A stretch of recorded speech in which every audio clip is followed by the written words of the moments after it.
आज हम सभी श्रवण करेंगे श्रीमद् भागवतम के अंतर्गत सप्तम स्कंध चतुर्दश 14वां अध्याय और 30 नंबर 30वें श्लोक से आज हम प्रारंभ करने जा रहे हैं। ओम नमो भगवते वासुदेवाय। ओम नमो भगवते वासुदेवाय।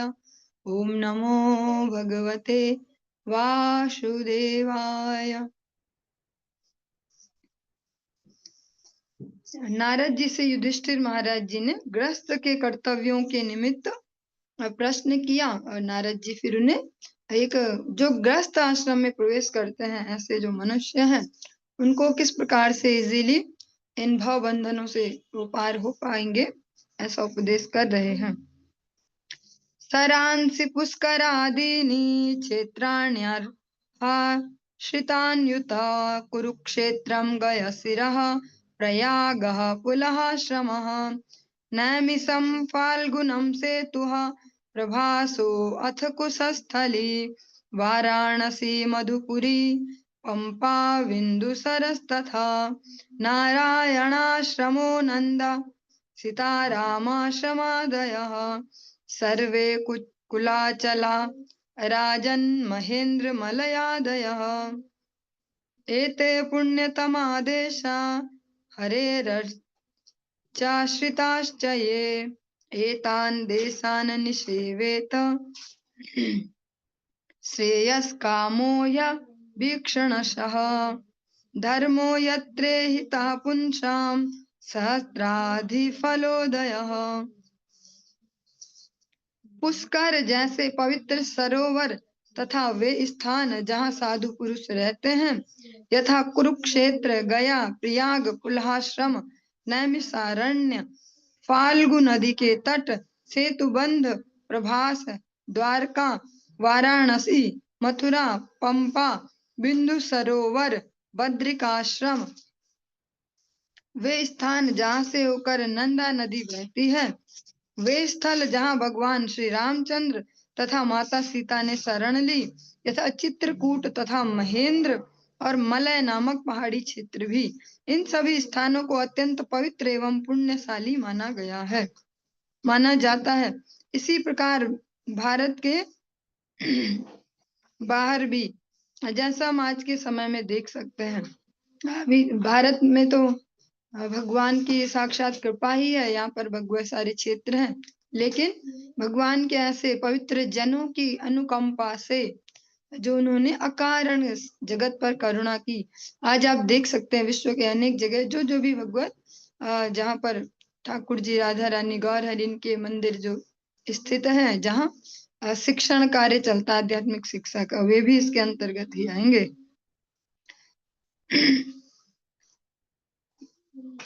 इनमें जो अपनी आध्यात्मिक रूप से उन्नत होने की इच्छा रखने वाले व्यक्ति, उन्हें जाना चाहिए और पूजन अर्चन करना चाहिए। जो आध्यात्मिक जीवन में आगे बढ़ना चाहता है, वह इन समस्त स्थानों की यात्रा कर सकता है और अनुष्ठान कर सकता है, जिससे अन्य स्थानों में संपन्न किए गए उन्हीं कृत्यों से 1000 गुना उत्तम फल प्राप्त हो सकते हैं।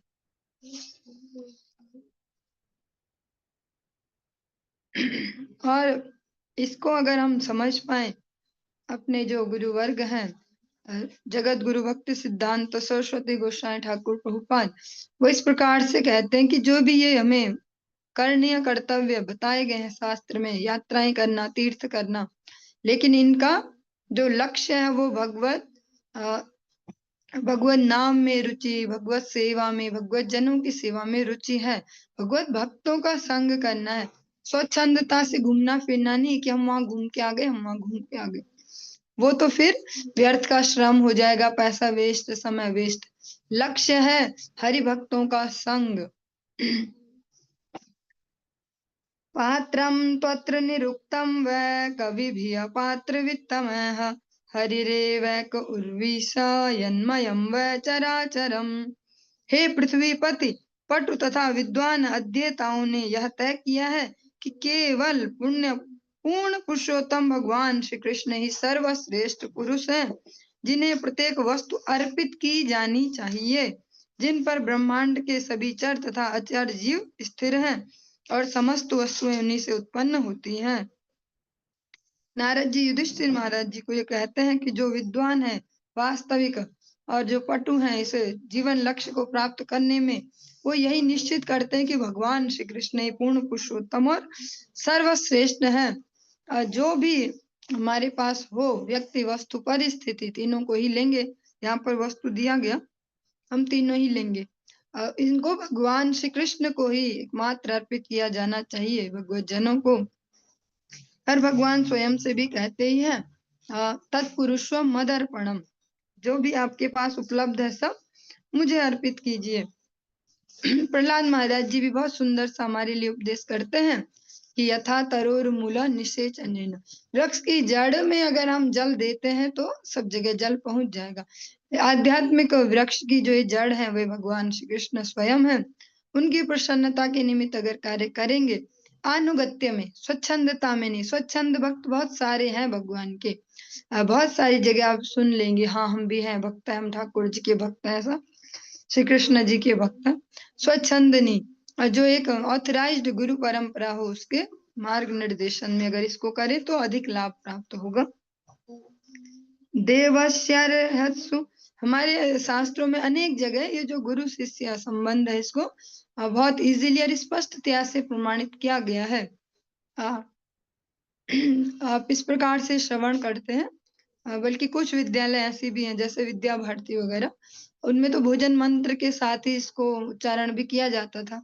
जैसे हम भी जब स्कूलिंग कर रहे थे तब ओम सहना भवतु सहनो भुनक्तु सवीर्यम करवावहे तेजस्विनावधीतमस्तु मा विद्विषावहे।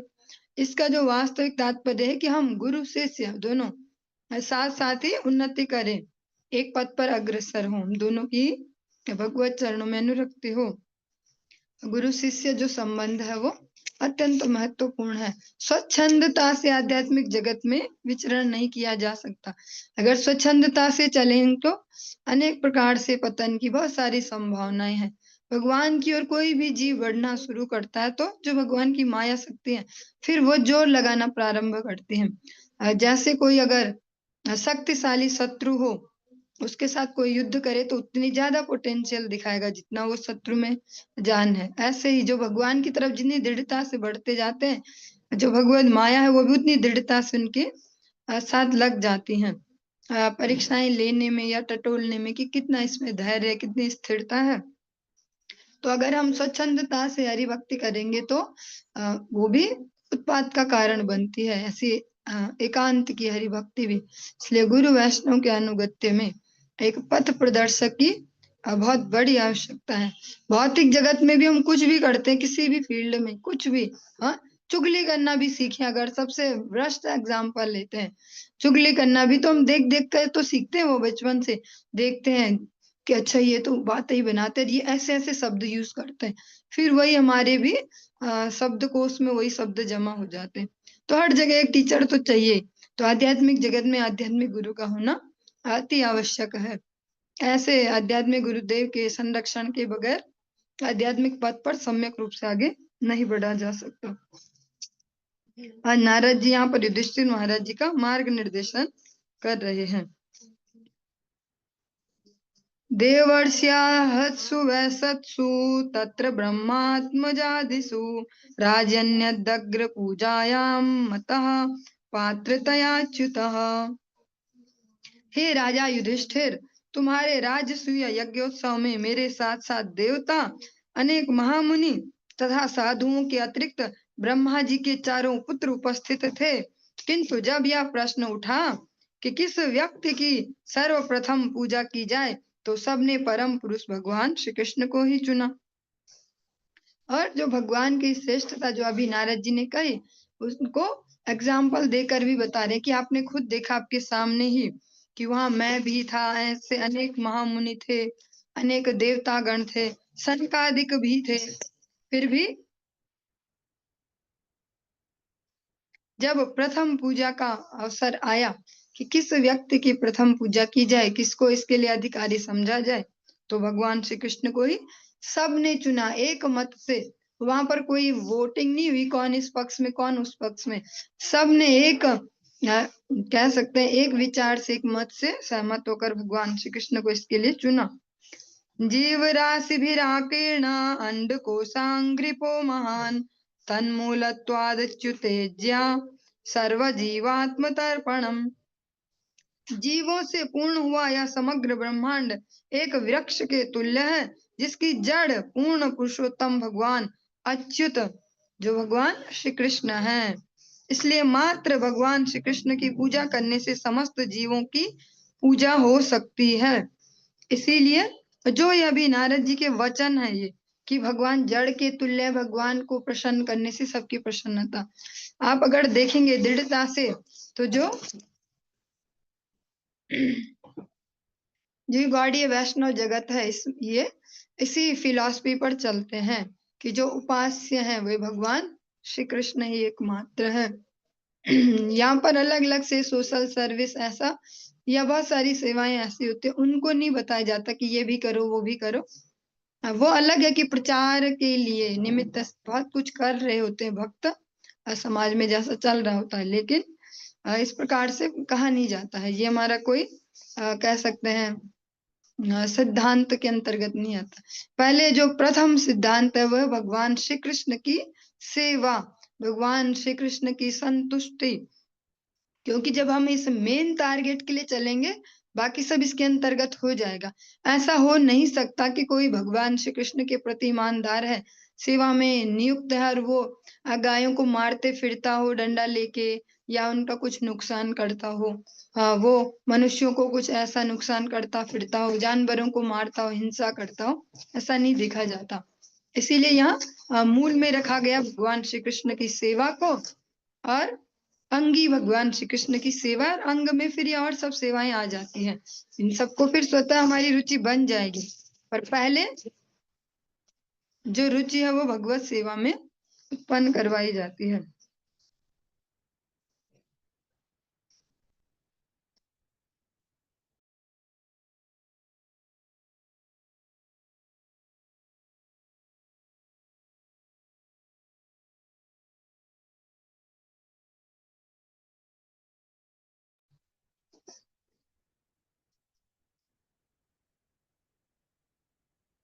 हरे कृष्ण।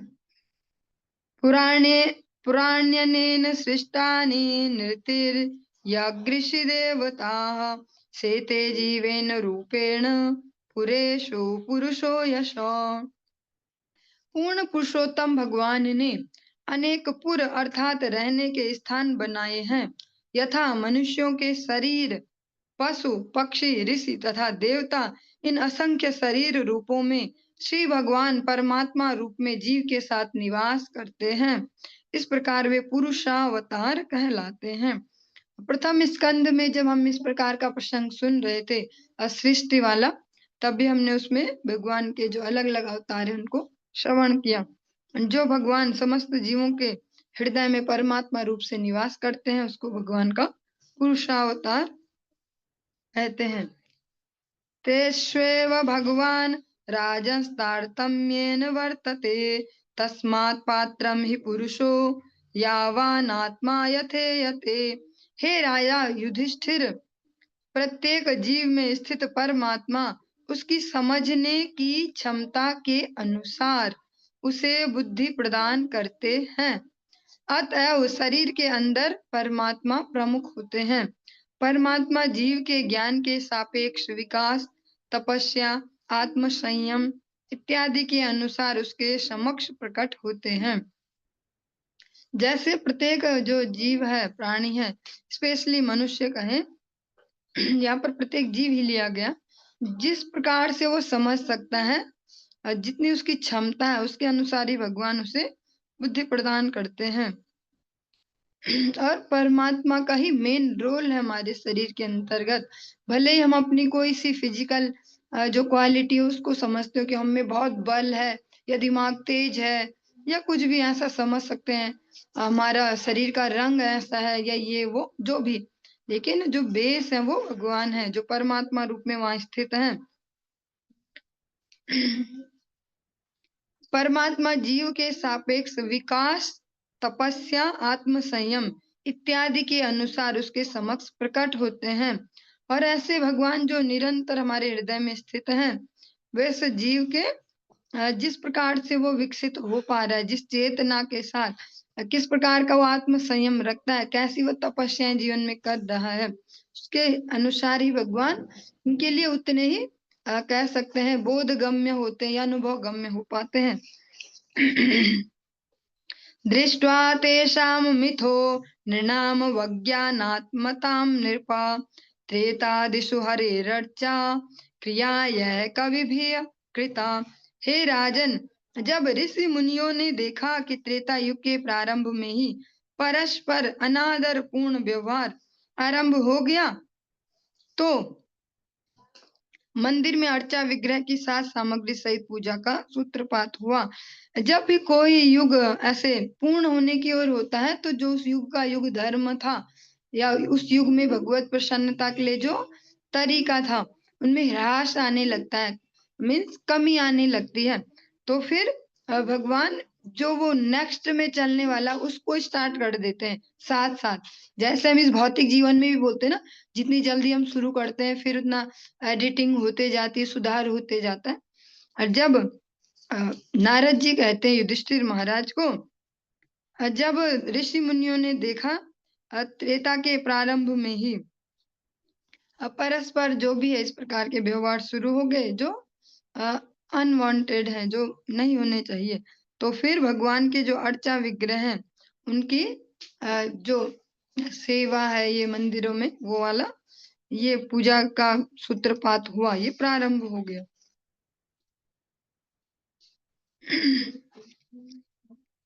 ततो अर्चायां हरिं केचित् श्रद्धाय सपर्यया उपासत उपासतापि नार्थदा पुरुष द्विषाम।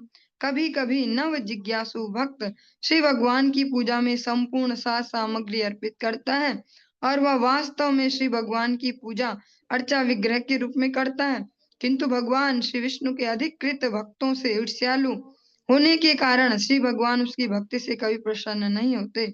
बहुत ही सेंसिटिव सा ये श्लोक है, अगर समझ पाएंगे।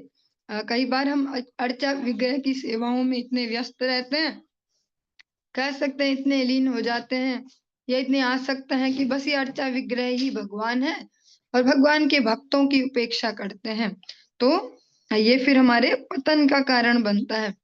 जब हम भगवत भक्तों से ईर्ष्या करेंगे और अर्चा विग्रह पे जोर लगाएंगे, सुंदर से ठाकुर जी इनके बढ़िया बढ़िया कपड़े पहनाओ, सोने चांदी के गहने पहनाओ, ठाकुर जी को ऐसा खिलाओ, आज वैसा खिलाओ, हर भक्तों का अनादर करेंगे, तो भगवान कभी प्रसन्न नहीं होंगे। जो चलते फिरते भगवान है एक टाइप से, वो भगवान के भक्त हैं जो हमें भगवान की याद दिलाते हैं, भगवत सेवा में नियुक्त करते हैं। तो जो विग्रह सेवा है वो भक्तों को नेग्लेक्ट करके, उनकी उपेक्षा करके, उनसे ईर्ष्या करके कभी सफल नहीं हो सकती। हमें दोनों विचारों को ध्यान से देखना होगा कि भगवान के जो भक्त हैं वास्तव में उनकी अगर सेवा कर पाए, उनकी प्रसन्नता रख पाए, को संतुष्टि दे पाए, तो भगवत संतुष्टि उसमें। इसके साथ साथ अर्चा विग्रह सेवा भी अच्छे से करेंगे तो और अधिक लाभ है। अर्चा विग्रह कोई हम मेन बना ले कि बस हम तो करते हैं ठाकुर जी की, और ये भी ऐसा, ये वैसा, वो वैसा, ऐसा करेंगे तो ठाकुर जी भी फिर हमको ऐसा ही देखेंगे। पुरुषेष्वपि राजेन्द्र सुपात्रं ब्राह्मणं विदुः तपसा विद्यया तुष्टया धत्ते वेदम हरेस्तनुम। हे राजन, सभी पुरुषों में सुयोग्य ब्राह्मण को इस भौतिक जगत में सर्वोत्तम मानना चाहिए, क्योंकि ऐसा ब्राह्मण तपस्या, वैदिक अध्ययन तथा संतुष्टि द्वारा पूर्ण पुरुषोत्तम भगवान का प्रतिरूप बन जाता है। जैसा अभी अभी हम श्रवण कर रहे हैं, आपस में चर्चा कर रहे हैं कि जो भक्त हैं वो चलते फिरते विग्रह हैं, भगवान का प्रतिरूप जो यहाँ पर कहा गया, भगवान का ये रिफ्लेक्शन, एक प्रकार से उनके रिप्रेजेंटेटिव। हाँ, जो अपने जीवन में जो ऐसे भक्त हैं जो दृढ़ता से भगवत भक्ति कर रहे हैं, नाम निष्ठ भक्त हैं, सेवा निष्ठ भक्त हैं, उनकी यहाँ पर बात की गई।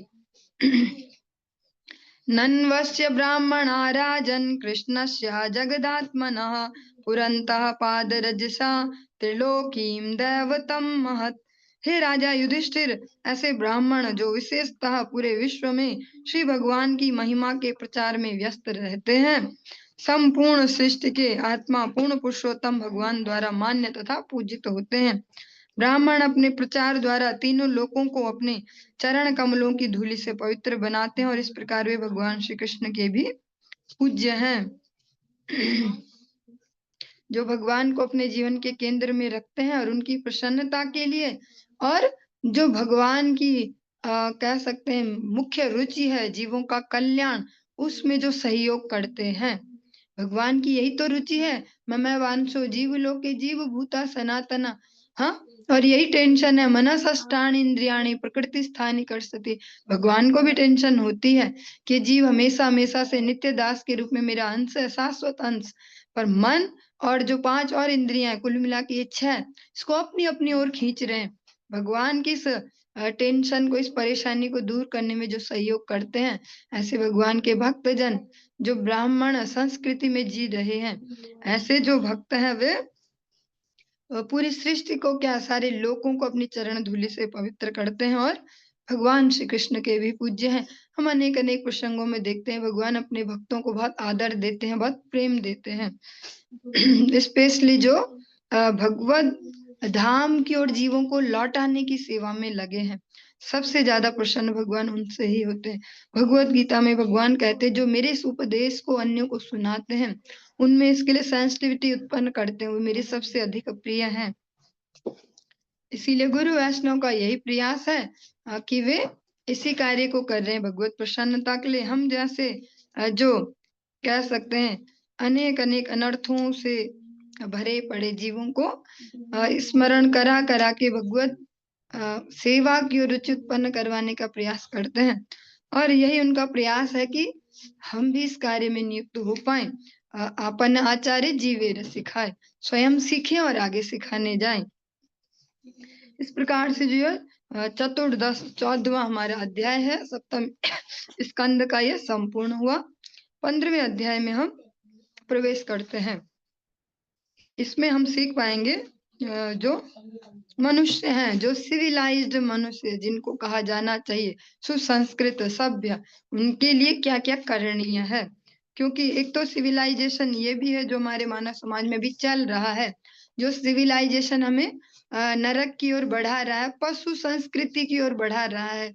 पशुओं को कोई कुछ नहीं बोलता, वो कैसे भी, वो तो वस्त्र ही नहीं पहनते, नंगे घूम रहे हैं तो कोई कुछ नहीं बोलता। स्वच्छंद जो रिलेशनशिप है उसमें जी रहे हैं, वो रोड पर भी संबंध स्थापित कर सकते हैं कैसे भी, पशुओं को कोई कुछ नहीं बोलता। हमारा जो अभी ह्यूमन सिविलाइजेशन है, मनुष्य सभ्यता, जो हम देख पाते अपने घर से बाहर निकलते ही और कहीं न कहीं घरों में भी प्रवेश कर रहा है, तो ये जो है ये पशुता की ओर जा रहा है। और इसको तो हम वास्तविक सिविलाइजेशन नहीं कहेंगे, सभ्यता। हाँ, लेकिन नारद जी यहाँ पर युधिष्ठिर महाराज को जो एक वास्तविक सुसंस्कृत सभ्यता है उसके लिए क्या करनी है वो उपदेश करेंगे। श्री नारद उवाच कर्मनिष्ठा द्विजा केचित् तपोनिष्ठा नृपा परे स्वाध्यायन ये प्रवचने केचन ज्ञान योगयोः। श्री नारद मुनि ने कहा, हे राजन, कुछ ब्राह्मण सकाम कर्मों में अत्यधिक आसक्त रहते हैं, कुछ तपस्या में और कुछ वैदिक साहित्य का अध्ययन करने में, तो कुछ ज्ञान का अनुशीलन करते हैं और विभिन्न योगों का विशेष रूप से भक्ति योग का अभ्यास करते हैं। ये वाला कैटेगरी बहुत मिनिमाइज है, बहुत कम है, ये महात्मा सुदुर्लभ जो भक्ति योग प्रैक्टिस करते हैं। ज्ञान निष्ठाय देयानि काव्यान काव्यान्या नन्त्यमिच्छता दैवे च तद्भावे स्यादितरेभ्यो यथार्हतः।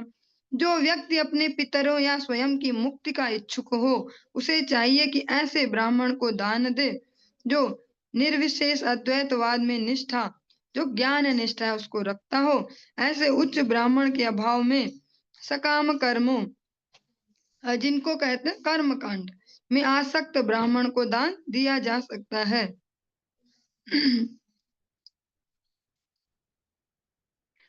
दैवे पितृकार्ये त्रिनैकैक मुभयत्र वा भोजयेत सुसमृद्धोपि श्राद्धे कुर्यान विस्तरम। मनुष्य को चाहिए कि देवताओं को आहुति देते समय केवल 2 ब्राह्मणों को और पितरों को आहुति देते समय 3 ब्राह्मणों को आमंत्रित करे, अथवा इन दोनों में से केवल एक एक ब्राह्मण बहुत होगा। कोई कितना ही ऐश्वर्यवान क्यों न हो, उसे अधिक ब्राह्मण नहीं आमंत्रित करने चाहिए और इन अवसरों पर अत्यंत खर्चीली व्यवस्था नहीं करनी चाहिए। जो ये हम अभी श्रवण कर रहे हैं, इसका रीजन, इसके कुछ रीजन है जो कम आमंत्रित करने को कहा गया। एक तो जो उनका आचरण है, शुद्ध आचरण, ऐसे लोगों का मिलना बहुत रेयर है। और अधिक कहा गया कि अगर वो ऐश्वर्यवान क्यों न हो, ये भी कहा गया, फिर भी उसे ऐसा नहीं करना चाहिए, ज्यादा खर्चीली व्यवस्था। क्यों? क्योंकि जब हम लौकिक सकाम कर्म इस प्रकार से करेंगे, ऐसे आडंबर पूर्ण बहुत झाम ताम के साथ, तो हमारा रजोगुण ही उससे बढ़ेगा। ऐसे वाला ईगो ही बढ़ेगा कि देखो हमारा ऐसा हुआ ऐसा। इसीलिए कह सकते हैं कि जो भक्ति परक जो हम अवसर आते हैं, यानी उत्सव करते, उनको ज्यादा महत्ता दी है हमारे गुरु वैष्णव ने, जो प्रैक्टिकली ब्राह्मण हैं, जो भगवान के ही प्रसन्नता के निमित्त जीवन जीते हैं। वो संपूर्ण गुरु परंपरा इसी पर ही जोड़ देते हैं। और इसीलिए उनको भक्तिमय टच दिया जाता है कि आपको करना है तो संकीर्तन कराइए भक्तों का प्रसाद, क्योंकि उससे रजोगुण नहीं बढ़ेगा, उन भक्तों के आशीर्वाद से वो नॉर्मलाइज होगा। और जब हम ऐसे पर्सनली सकाम कर्मों के लिए करेंगे इसको ऐसे, तो फिर वो ईगो बढ़ाने वाला होगा कि आज हमने इतने पंडित जी जिमाए, हमने ऐसा कराया, इस प्रकार से। इसलिए उसको भगवत भक्ति का टच दिया जाता है कि कुछ भी हो, कोई भी अवसर आप संकीर्तन करवाओ, भक्त प्रसाद करवाइए। देश कालोचित श्रद्धा द्रव्य पात्राहणानि च सम्यक भवन्ति नैतानि विस्तरात स्वजनार्पणात्। यदि कोई श्राद्ध कर्म के समय अनेक ब्राह्मणों या संबंधियों को भोजन कराने की व्यवस्था करता है, तो काल, देश, श्रद्धा, पदार्थ, पात्र और पूजन विधियों में त्रुटियां होंगी। देशे काले च संप्राप्ते मुन्यन्नं हरिदैवतं श्रद्धया विधिवत पात्रे न्यस्तं कामधुक्षयम्। जब उपयुक्त शुभ अवसर या स्थान प्राप्त हो तो मनुष्य को चाहिए कि अत्यंत प्रेम पूर्वक पूर्ण पुरुषोत्तम भगवान के अर्चा विग्रह को घी में बना, घृत में जो बना हो ऐसा भोजन अर्पित करे, और फिर उपयुक्त व्यक्ति जो पात्र हो, सुपात्र हो, ऐसे वैष्णव या ब्राह्मण को प्रसाद दे। इससे अक्षय समृद्धि आएगी। इसको कह सकते हैं मिनिमाइज कर दिया गया कि भगवान को अर्पित करें पहले वो पदार्थ, और फिर जो योग्य ब्राह्मण हो, वैष्णव हो, उनको प्रसाद दिया जाए।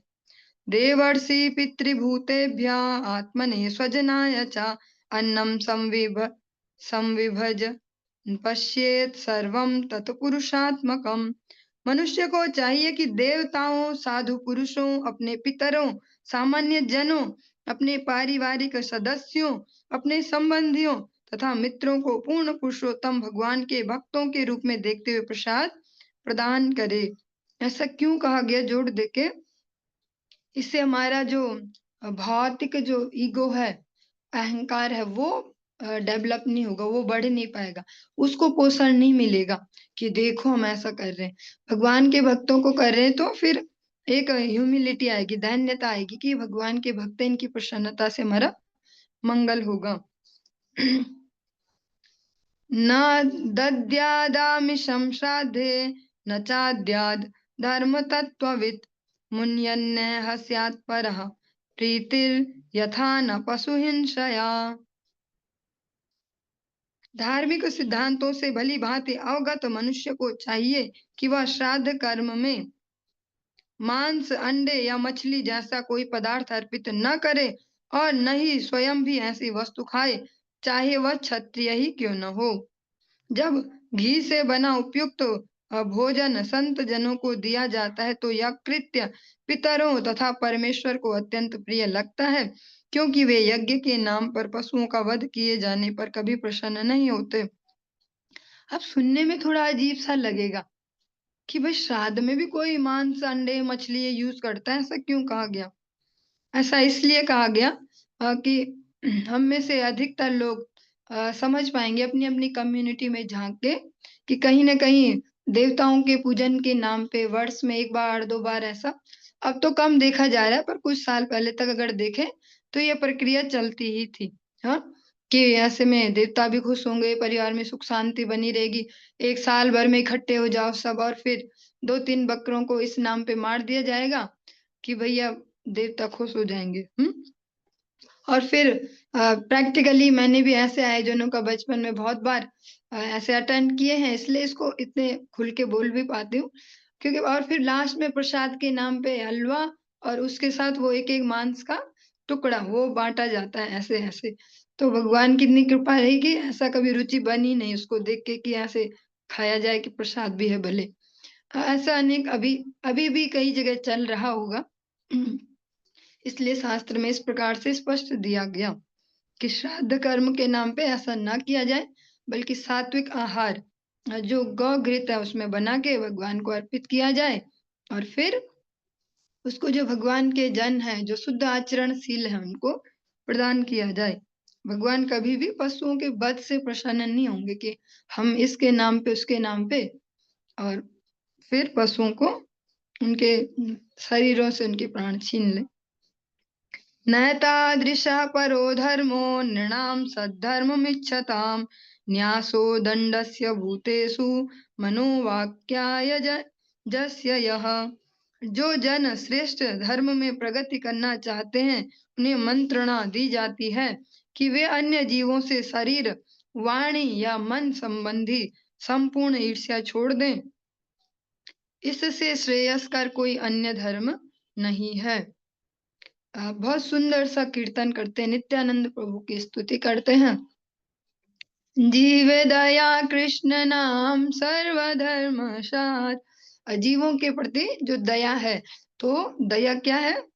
दया है हिंसा छोड़ना। और हिंसा केवल यही नहीं है कि हमने पकड़ा चाकू काटा किसी को, ये तो एक्सट्रीम लेवल हो गया, पर सूक्ष्म हिंसा भी होती है जब हम किसी के लिए बुरा सोच रहे होते हैं, निंदा। और शरीर, वाणी और मन, वाणी और मन से भी हिंसा होती है। हम बुरा सोचते रहे जैसा अ, अनेक अनेक ऐसे कहते हैं ना कि हाई लगेगी इसकी और इसने ऐसे किया, या कुछ लोग श्राप टाइप देते कि ले तेरा ऐसा हो जाए वैसा। तो ये भी एक मानसिक हिंसा के रूप में है। और सबसे श्रेयस्कर धर्म इसको कहा गया कि सबके प्रति हम इस ईर्ष्या का त्याग करें। जब आप श्रवण करते हैं शिक्षाष्टकम और उसके साथ ही जो सुंदर सुंदर याम कीर्तन उनको श्रवण करते हैं, जीवान ने वाहे आने उद्वेग ना दीवे, इस प्रकार से श्रवण करते हैं। वास्तविक तात्पर्य यही है कि मन वचन कर्म तीनों से ही ईर्ष्या को छोड़ा जाए। ईर्ष्या वही नहीं है कि हमें ऐसे लगता है कि बस किसी को मार दिया, इतने हाई लेवल पे ईर्ष्या। जब हम किसी की निंदा चुगली करते हैं वो भी ईर्ष्या है, और एक सूक्ष्म ईर्ष्या है, ये हमारे अंदर काला करते जाती है। जैसे एक अजीब सा एग्जाम्पल लेते हैं, जैसे हम कहते हैं ना स्मोकिंग जो करते हैं या ऐसा कुछ करते हैं तो उनके हृदय जल जाते हैं, फेफड़े जल जाते हैं, ऐसा कहते हैं ना। ऐसी जो ईर्ष्या करते हैं प्रैक्टिकली है, ये केवल शब्दों में नहीं और आध्यात्मिक नॉलेज के अंतर्गत ही नहीं, भौतिक जीवन में भी अगर देखें, जो ईर्ष्यालु व्यक्ति होते हैं, जो अधिकतर निंदा करते देखे जाते हैं, भक्तजन ऐसा कहते हैं कि प्रैक्टिकली उनके जीवन में देखेंगे तो अस्वस्थ अधिक से अधिक रहेंगे। क्यों? क्योंकि जो ईर्ष्या है वो इतना बड़ा इमोशन है, इतना पावरफुल इमोशन, इतना बड़ी भावना है, वो अंदर ही अंदर हमारे चित्त को भी जलाती है और स्वास्थ्य को प्रैक्टिकली भी नुकसान देती है। ईर्ष्यालु व्यक्ति इसलिए अधिकतर यही सुने जाएंगे, आज ऐसा हो रहा है, आज वैसा हो रहा है, क्योंकि वो हमारे शरीर को, जो भौतिक शरीर है, इसको भी नुकसान देती है। नारद जी कहते हैं इससे श्रेयस्कर कोई अन्य धर्म नहीं है कि सभी के प्रति जो ईर्ष्या है वो हर प्रकार से छोड़ी जाए, और जिन्हें आध्यात्मिक मार्ग में श्रेष्ठता चाहिए उनके लिए स्पेशली है। उन्हें स्पष्ट अपने आचरणों को थोड़ा थोड़ा चेकआउट करते रहना होगा बीच बीच में कि हमारी थिंकिंग प्रोसेस कैसी चल रही है, आजकल कौन सा विचार ज्यादा चल रहा है दिमाग में और इसका बेस विचार क्या है, ये बार बार चेक करते रहना पड़ेगा। एके कर्म मयान यज्ञान ज्ञानिनो यज्ञवित्तमाः आत्मसंयमे अनीहा जुह्वति ज्ञान दीपिते। आध्यात्मिक ज्ञान के जागृत होने से यज्ञ के विषय में बुद्धिमान व्यक्ति, धार्मिक नियमों के वास्तविक ज्ञाता तथा निष्काम व्यक्ति अपने आप को आध्यात्मिक ज्ञान की अथवा परम सत्य विषयक ज्ञान की अग्नि में संयमित कर बनाते हैं। वे कर्म कांडी अनुष्ठान विधि को त्याग सकते हैं।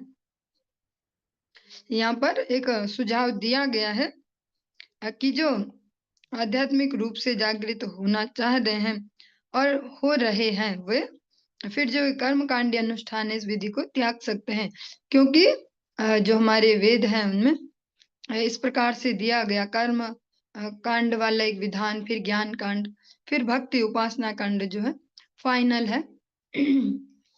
तो जिन्हें आध्यात्मिक रूप से अग्रसर होना है और हो रहे हैं, वे इसको अब छोड़ सकते हैं, नियमाग्रह छोड़ सकते हैं कि अब हम रोज रोज ये भी करें, आज आ गई जी पूर्णिमा, आज ऐसी कथा करा दो, आज ये आ गया, आज वो आ गया। फिर वो जिस पद पर अग्रसर हो रहे हैं शुद्ध भक्ति के, भगवत भक्ति का जो मार्ग है उस पर ही अपना फोकस करे, क्योंकि फोकस एक ही जगह अच्छे से हो सकता है। द्रव्य यज्ञैर्यक्ष्यमाणं दृष्ट्वा भूतानि बिभ्यति एष मा करुणो यन्यातज्ञो यश्रुत्रिप ध्रुवम्। यज्ञ संपन्न करने वाले व्यक्ति को देखकर बलि दिए जाने वाले समस्त पशु यह सोचकर अत्यंत डरे रहते हैं कि यह निर्दयी यज्ञकर्ता यज्ञ के उद्देश्य से अनभिज्ञ होने तथा अन्य पशुओं का वध करके अत्यंत संतुष्ट होने के कारण हमें निश्चित रूप से मार डालेगा। जो वो यज्ञ पशु जिसको बनाया जाता है उसकी भावना को यहाँ पर बताया जा रहा है, क्योंकि जीवात्मा तो उसके अंदर भी है ना, और सारी फीलिंग उसके अंदर भी है, डर भी लगता है, उससे चोट लगती है तो दर्द भी होता है, हमें छोटी छोटी चोट लगती है या कोई चीज चुभ ही जाए यहाँ पर और फंसी रह जाए तो वो जो ऐसी टीस चढ़ती है ऐसी दर्द की, कैसा लगता है, हमारी सारी चेतना वहीं इकट्ठी। तो ऐसी जो वो पशु है वो भी इस प्रकार से विचार करता है कि ये जो वास्तव में यज्ञों की जो प्रक्रिया है, उनका जो लाभ है, कैसे किए जाने चाहिए, लक्ष्य क्या है, इस सबको नहीं जानता था, ये हमें मार ही देगा। और प्रैक्टिकली ऐसा देखा भी जाता है। जो यज्ञ पशु है उस पर अ, ऐसे सो कॉल्ड विधान बनाए गए कि भैया जौ तिल ऐसे छिड़को, तो जो वो नुकीले मुंह है उन जौ के, ऐसा हमने बचपन में देखा अपने सामने, तो बोल पाएंगे ऐसे ऐसे उन पे फेंकेंगे सारे परिवारजन खड़े होके ऐसे, तो जब वो उस पे चुभेंगे या वो सबको ऐसे जो वो नेचुरल सी जो परिस्थिति है कि इस एक एक पशु को इतने सारे लोग घेरे हुए हैं और कुछ कुछ कर दिया, से तिलक भी हो गया, ये तो उसको भी तो अनईजी होगा, जैसे हमें कोई अगर लगातार घूर भी रहा हो, प्रैक्टिकली ऐसे समझ सकते हैं। तो हमें पता चल जाता है कि जैसे कुछ हो रहा है अजीब सा, तो देखते हैं इधर उधर, तो पता चलता कोई घूर रहा था इसलिए अजीब हो रहा था। तो जो पशु है उसको तो डायरेक्ट इतने सारे लोग घेरे पड़े हैं, सारे कुटुंब के, सारे गांव के, कि बस अब इसकी बलि देनी, तो उसको कितना अनईजी होगा, ऊपर से उस पे फेंकेंगे, पानी छिड़केंगे, जौ तिल ऐसे फेंको, तो फिर हिलेगा डुलेगा, तो फिर आ, हमने तो ऐसा ही देखा, बाकी जहां जैसा चलता हो, फिर बोलेंगे कि मान गया, मतलब वो हिल गया तो वो मान गया कि अब मुझे काट दो, और फिर खचाक से उसको मार दो। तो ये वो पशु उस समय सोचता है और अत्यंत डरा रहता है, और प्रैक्टिकली भी डर से जो उसका ब्लड है अंदर वो तुरंत जहर में बदल जाता है। साइंस भी इस बात को अब कह रहा है। वो फिर उसके जो मांस को चाहे वो सो कॉल्ड प्रसाद के रूप में ग्रहण कर रहे हैं तो उनका अमंगल अवश्य निश्चित है, भले कि ये ऐसे जो जो ऐसे उत्सव हैं या जो भी प्रक्रियाएं सोचकर तो ये की जाती ना सबका बढ़िया होगा, देवता खुश हो जाएंगे, पर अमंगल ही अमंगल वहां होता है, प्रैक्टिकली देखा ही जाता है ऐसे जो भी स्थान है। तस्माद् दैवोपपन्नेन मुन्यने नापि धर्मवित् संतुष्टो अहरः कुर्यान् कुर्यान नित्य नैमित्तिकी क्रिया। अतः जो वास्तव में धर्म के सिद्धांतों से अभिज्ञ है और बेचारे पशुओं से अत्यधिक ईर्ष्या नहीं करता, उसे दिन प्रतिदिन प्रसन्नता पूर्वक नैतिक तथा किन्हीं विशेष अवसरों पर किए जाने वाले यज्ञों को भगवत कृपा से जो भी भोजन सरलता से उपलब्ध हो जाए उसी से संपन्न करना चाहिए। जो किसी से ईर्ष्या नहीं करता और अपने नित्य और नैमित्तिक दोनों कहेंगे, नित्य जो हमारी जिम्मेदारी है अपने जीवन के प्रति, और जो नैमित्तिक ये इस जीवन में जो है उनको अच्छे से जानता है, वो उसको यही चाहिए और वो करते भी हैं। फिर कि जो इजीली उपलब्ध है, जो भी वो भगवान के लिए प्रसाद बनाए, भोग बनाए और उनसे ही यज्ञ संपन्न करे। विधर्मः परधर्मश्च आभास उपमाचलः अधर्म शाखाः पच्चेम धर्मज्ञो अधर्मवत् त्यजेत्। अधर्म की 5 शाखाएं हैं। जो विधर्म, ऐसा धर्म जिसके लिए मनुष्य पात्र नहीं है। दिखावटी धर्म, सिद्धांत जो धार्मिक लगते हैं लेकिन होते नहीं, तथा ठगने वाला धर्म के नाम से उचित रूप से में जाने जाते हैं। जो वास्तविक धार्मिक जीवन से अवगत हो, उसे इन 5 को अधर्म मानकर इनका परित्याग कर देना चाहिए। अब ये थोड़ा सा सूक्ष्म सा विषय है। भगवान श्री कृष्ण ऐसे ही धर्मों को लेकर कह रहे हैं, सर्वधर्मान परित्यज्य मामेकं शरणं व्रज। जो सो कॉल्ड बहुत सारे धर्म है जिनके हम नाम सुन पा रहे हैं और प्रैक्टिकली वो कैसे जीवन में दिखते हैं, ये हम सब अपने अपने जीवनों में जब भगवत कृपा, वैष्णव कृपा उपलब्ध कर पाएंगे तो समझ पाएंगे। कोई किसी को आर्टिफिशियली नहीं समझा सकता इसको, ये अनुभव गम्य ही बात है। धर्म भी कितने प्रकार के हैं, जिसके लिए ऐसा धर्म, विधर्म जो ऐसा धर्म है जिसके लिए मनुष्य पात्र नहीं है। एक हो गया दिखावटी धर्म, और एक जो सिद्धांत धार्मिक लगते हैं पर होते नहीं है, और एक कपट धर्म जो छल धर्म है, ठगने वाला, वो तो है ही। तो वास्तव में जिनको अपने वास्तविक मंगल की ओर आगे बढ़ना है, वो इनको अवश्य जोड़ लगा के इन 5 को किनारे करे। इसीलिए भगवान इतना क्लियरली अर्जुन को बोलते हैं सर्वधर्मान परित्यज्य। वरना अर्जुन कोई जो आज की डेट में सो कॉल्ड बहुत सारे धर्मों के हम नाम सुनते हैं, जो पंथ है वास्तव में, हाँ, किसी न किसी ने स्टार्ट किए हैं, उनके जब नाम सुनते तो हमें धर्म के नाम पे वही याद आता है। पर अर्जुन के साथ तो ऐसा कुछ नहीं था कि वो वहां चले गए या इधर चले गए, वो तो यही थे।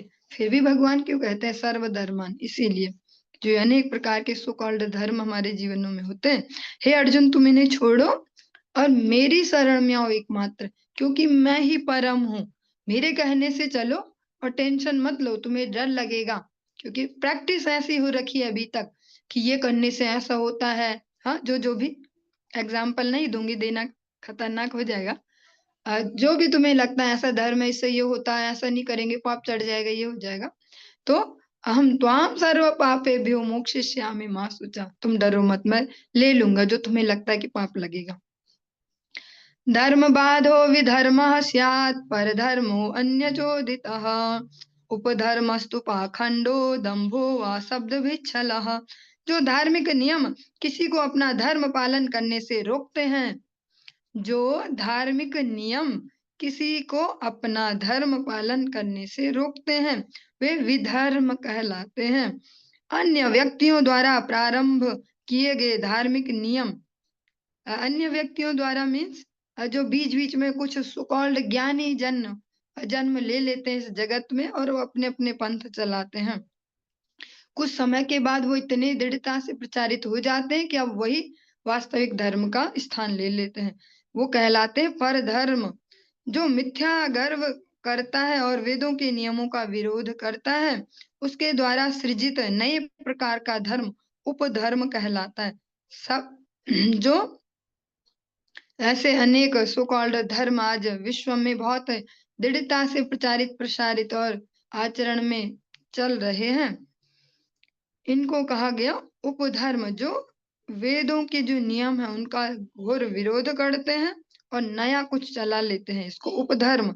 और शब्द जाल द्वारा विवेचना छल धर्म है। और जैसा कभी कभी हम बातों बातों में सुनते हैं, कोई हमें इमोशनली ब्लैकमेलिंग चल रही होती है या कुछ, देखो ऐसा बोला गया, ये तो धर्म है ना हमारा, ये तो धर्म होता है ऐसे।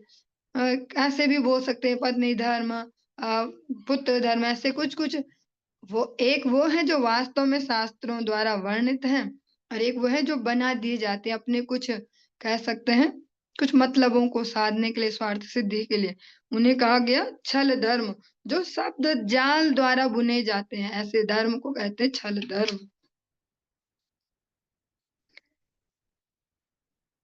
यस्त्वेच्छया कृतः पुंभिराभासो याश्रमात् पृथक् स्वभाव विहितो धर्मः कस्य निष्ठः प्रशान्तये। ऐसी कोई भी बनावटी धार्मिक प्रणाली जो ऐसे व्यक्ति द्वारा बनाई गई हो, जो जानबूझकर अपने आश्रम के नियत कर्तव्यों की उपेक्षा करता है, वह आभास कहलाती है। किंतु यदि कोई अपने किसी आश्रम विशेष या वर्ण के अनुसार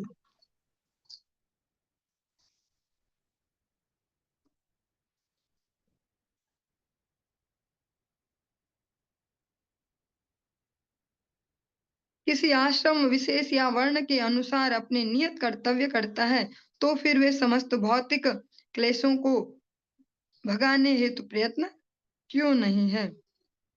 और कुछ ऐसी भी धार्मिक प्रणालियां हैं जो ऐसे व्यक्तियों द्वारा बनाए गए जो अपने स्वधर्मों में स्थित नहीं है। जैसे जो भी उनके स्वधर्म है, जिस वर्ण में उन्हें जन्म मिला है, या जिन भी आश्रमों में वह उसका पालन न करते हुए मन मर्जी से जो पंथ निर्माण है, वो इसके अंतर्गत आता है। चलिए आज के इस प्रसंग को यहीं पर ही विराम देंगे, आगे कल कंटिन्यू करेंगे। हरे कृष्णा।